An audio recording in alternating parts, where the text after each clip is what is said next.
Ladies and gents, welcome to what might be the toughest bakkie in South Africa. And today we are putting it to the test.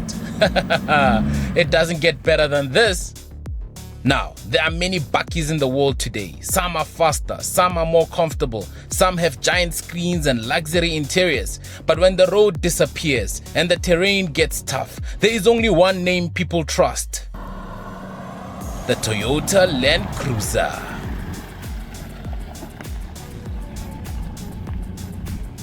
And today we are looking at the Land Cruiser 79 series, the ultimate bakkie beast, and this one has a serious trick up its sleeve.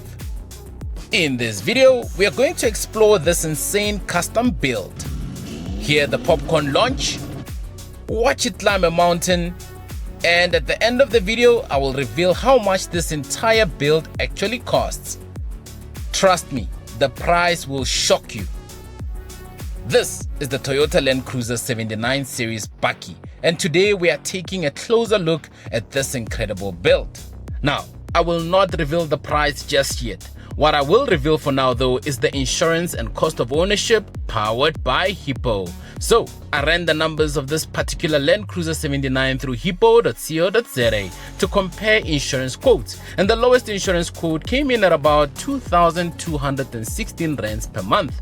Factor in a monthly installment and the cost of one full tank, and cost of ownership will set you back 31,795 rands per month. The phrase, "if it ain't broken, don't fix it," probably started right here, because the Land Cruiser 79 series is about as old school and classic as a bakkie can get. No giant screens, no complicated electronics, just steel, diesel, and reliability. This particular one belongs to Wikus, the sales manager at Toyota Woodmead, and this is his personal build to his own specification, which means this cruiser has been seriously upgraded. And to understand the story behind the build, let's hear it directly from Wikus. Alright, so we're just going to walk you through the vehicle. This specific unit is fitted with the ONCA replacement bumper. It's called a wraparound bumper. Also with the Lightfox 9-inch spotlights, which is, you know, at night, if you shine it at night, it's like daylight in front of you. Also the black bonnet guard, just to give it that black and the beige theme that we've got going on this bakkie.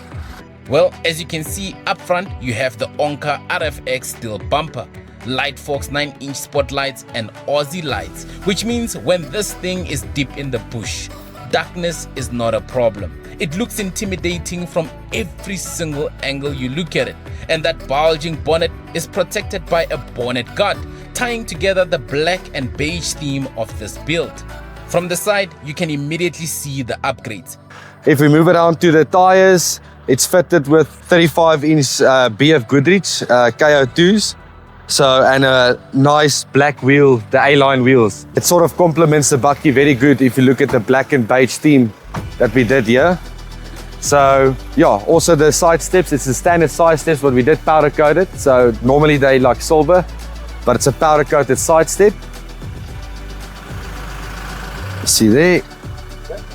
Also, just to mention on this 35-inch tires, so it's a really big tire and the mag with it. So if you look at these tires, one of them is 100 kgs. So that's now tire and rim. Then so it's 100 kgs, which the bakkie now need to pull 5 of. Well, it's got 4 obviously, and then the 5th one at the spare wheel. So yeah, quite a bit of weight added to the vehicle, but the mapping helps a lot, especially when you drive it. You don't feel the weight. These 2.8s are awesome, for the everyday drive as well. The cruiser now sits on Tough Dog suspension. It's fitted with the full Tough Dog suspension. The front and obviously the leaf springs as well, everything is Tough Dog. Paired with an adjustable steering stabilizer. And underneath those arches, 17-inch A-line alloy wheels wrapped in massive 35-inch BF Goodrich KO2 tires. Well, as you can see, these tires are serious.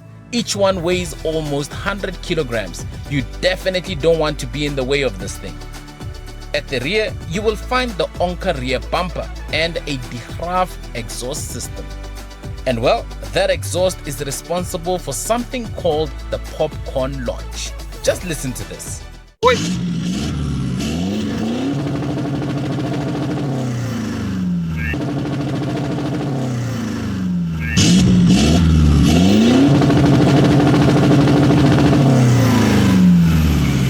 Music to my ears.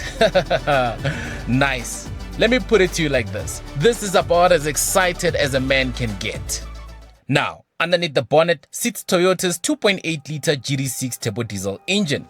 From factory, it produces 150 kilowatts of power, 500 Newton meters of torque.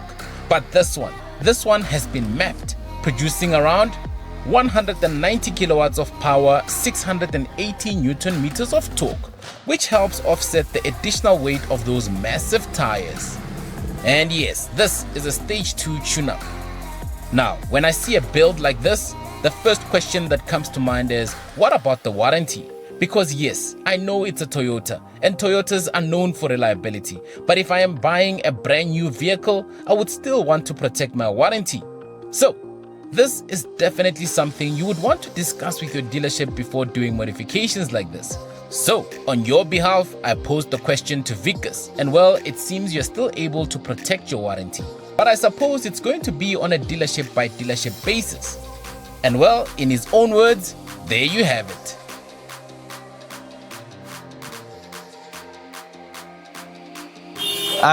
Service plan, unfortunately, they don't come with a service plan. These models as yet. Later this year, there will be models that will come out with a service plan. That's a new thing from head office. This specific model has got a 3-year, 100,000 kilometer warranty, but no service plan, unfortunately. We can always add it to the finance, or you can buy a service plan. The intervals is every 10,000 k's.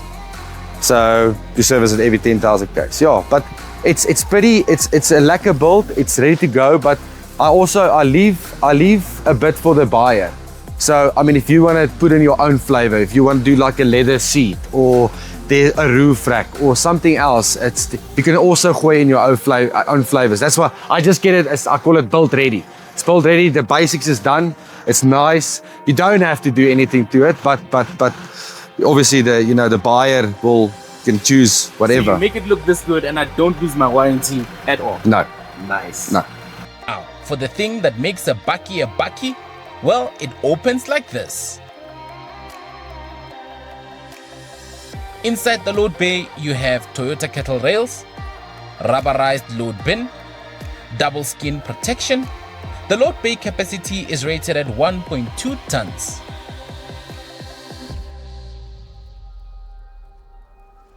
And for those of you who will use your Toyota Land Cruiser to tow things, well, it has a towing capacity of 3.5 tons braked and of course 750 kilograms unbraked. And also a tow bar with some drop plates. Because the bakkie is obviously high and if you need to tow something, you need to go a little bit lower, otherwise the thing that you will pull will be up in the air. So that's why you fit the drop plates, but I know most of you will know. What will surprise you though is the fuel tank. It has 130 liters of fuel tank capacity, which means this cruiser can travel very far off the beaten path. And that's it. That's your exterior review done. However, before we dive into the interior, let's take a look at it one more time.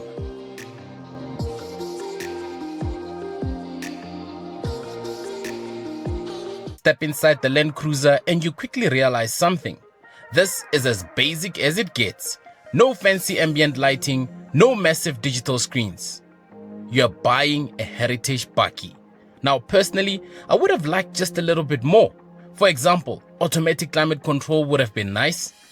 But then again, the typical Land Cruiser buyer, when beat, knows exactly what he wants. Reliability, durability, and simplicity. The overlander, the farmer, the expedition traveler, they want a vehicle that works anyway, not something filled with electronics that could fail in the middle of nowhere. So assuming Toyota did their research, let me walk you through this interior. This particular cruiser comes fitted with the GR Sport steering wheel, which looks great and feels nice and thick in your hands. According to Wikus, the only buttons that really operate here are the cruise control functions. It's fitted with the GR steering wheel. Nice. And this specific cruiser build is fitted with cruise control. So look, it's not a lot of buttons work on the steering wheel. It's nice and thick, and it just drives nice. It's, you know, to complement the looks as well.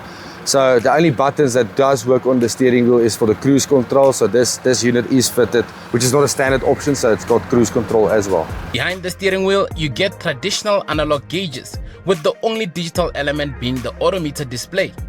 Moving down to the climate controls, these are proper old school rotary knobs, very similar to what you would have seen in the old Toyota Venture days. And speaking of the Venture, one thing that immediately felt familiar to me is the door handle design. It looks almost exactly like the one from the Venture taxis I used to commute in back when I was still in primary school in Guyana.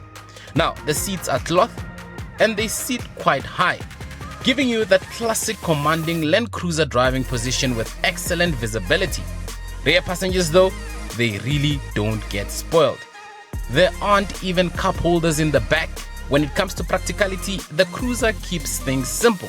You get a glove box, storage space under the seats, cup holders in the door pockets, one next to the gear shifter and another on the center console. Now, this particular Cruiser has also been upgraded with a Pioneer infotainment system. It's fitted with a Pioneer radio, my personal favorite. It's you know, full touchscreen. It's Apple, Android, CarPlay in the vehicle.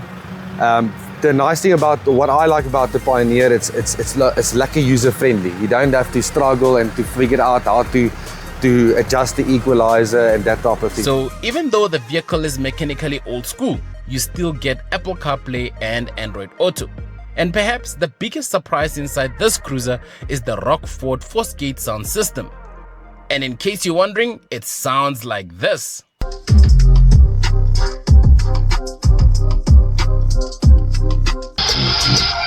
Jam.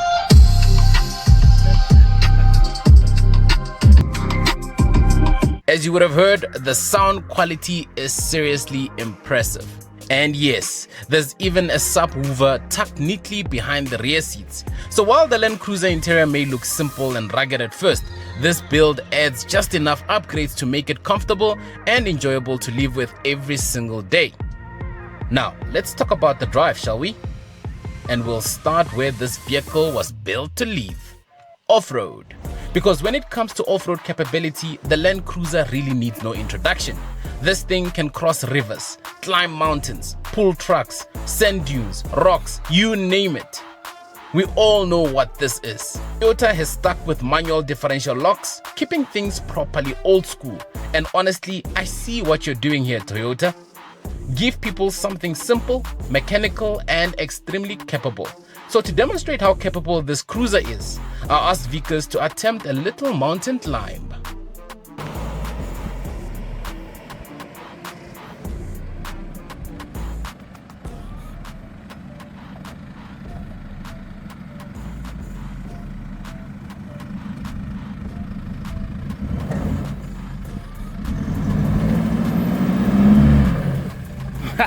Beef. Just look at this thing go. Nice. Okay, we're hitting the ground with the with the toe, but nice one, nice one.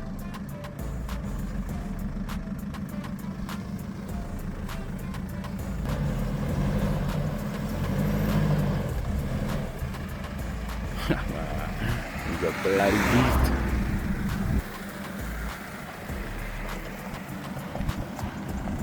He almost got carried away though, and honestly, I would too. Just look at this thing. You've got front and rear differential locks, manually operated, and yes, even a proper manual handbrake. What are you going to say to this, huh? This thing is truly proper. This is masculinity defined. This is a bakkie for someone who actually enjoys driving the machine. You can keep your Raptor. I like this old school vibe.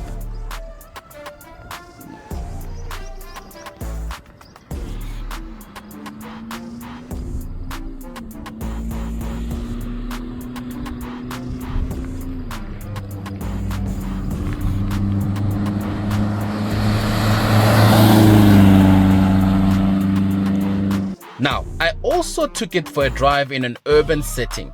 just to get a feel of how it behaves on normal roads. And the first thing you notice immediately, the steering. It needs a bit of manpower. In fact, my first turn almost caught me out. But once you get used to it, the cruiser actually feels very solid and blunted. Because you sit so high up, you almost feel like you're driving over traffic. Honestly, even a Hilux looks small next to this thing. However, at this size, I can almost imagine that if you drive in urban areas, you will struggle with parking. I mean, look at this thing. It is huge. In terms of handling, well, it's tall. So yes, it definitely handles like a brick. But that's not really the point of a Land Cruiser. With the engine mapped to around 190 kilowatts of power and 680 Newton meters of torque, it feels strong and confident on the road. And even though those massive tires make some noise, the sound deadening installed in this cruiser actually helps keep the cabin surprisingly comfortable. Fuel consumption is rated between 9 to 10 liters per 100 kilometers, but this thing is massive, so expect slightly higher figures. And with that brings us to two things I like about the vehicle and two things I don't like about it. Number one, in terms of the things I like, the presence. This thing looks like it belongs in an African expedition convoy. And number two, the durability. This is a vehicle designed to last decades. And in terms of the things I don't like, number one, the interior could definitely use a little bit more technology for the price. And number two, the steering effort in the city. So then, the Land Cruiser 79 series. Well, it is not about luxury. It is about strength, reliability, and legacy. In a world where vehicles keep getting softer, the Land Cruiser refuses to change. This is not a Bakkie. It's a Land Cruiser, but it's a Land Cruiser. Now, earlier in the video, I mentioned that the price of this build might shock you. Well, wait for it. The total cost of this Land Cruiser build comes to around 1,380,000 rands. And for many people, that is the price of owning one of the toughest vehicles ever built. Now, let me know in the comments, if you had 1.3 million to spend on a Bakkie, would you buy this Land Cruiser 79 or something else? And if you enjoyed this review, don't forget to like, subscribe, and join the Mzansi Popular Rides family. More crazy content coming up on the channel. And the Tsonga name for this Land Cruiser Bakkie is Shihoko, which means a strong, reliable, or heavy-duty object or container. Tell me, what would you call it? And with that, thank you very much for watching. Until the next one.